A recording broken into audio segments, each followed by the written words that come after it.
ঘরোয়াভাবে কোনোদিন এইভাবে মাশরুম রান্না করেছো? তাহলে এই রেসিপিটা দেখে নাও। আজকে মা বানালো মাশরুমের তরকারি। মাশরুমগুলোকে কেটে একটু লবণ জলে সেদ্ধ করে নিয়েছিল ২-৩ মিনিটের মতো।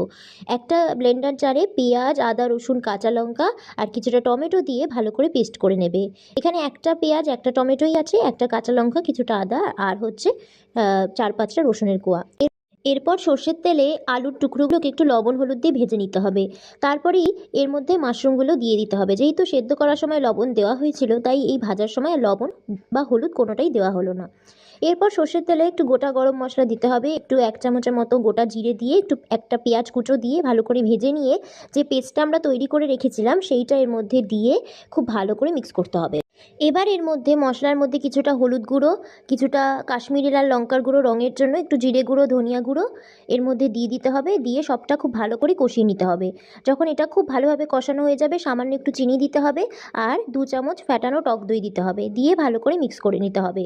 এরপরে ভেজে রাখা আলু আর মাশরুমটা দিয়ে খুব ভালো করে এটাকে কষিয়ে নিতে হবে। তোমরা খেয়াল করে দেখেছো এখনও কিন্তু লবণ দেওয়া হয়নি। লবণটা এগুলো কষিয়ে নেওয়ার পরে দেওয়া হবে।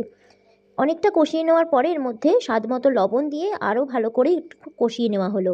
যখন এগুলো কষানো হয়ে যাবে তখন এর মধ্যে কিছুটা পরিমাণে জল দেব। তোমরা যতটা গ্রেভি পছন্দ করো ততটা জল দিতে পারো। পাতলা গ্রেভি পছন্দ করলে জলটা একটু বেশি, আর কষা কষা করতে চাইলে জলটা কম দিয়ে ফুটিয়ে নিয়ে শেষে এর মধ্যে একটু গরম মশলা দিয়ে এটাকে আরেকটু মিক্স করেই নামিয়ে রাখবো। তাহলেই ঘরোয়াভাবে মাশরুমের তরকারি তৈরি হয়ে যায়। টাটা।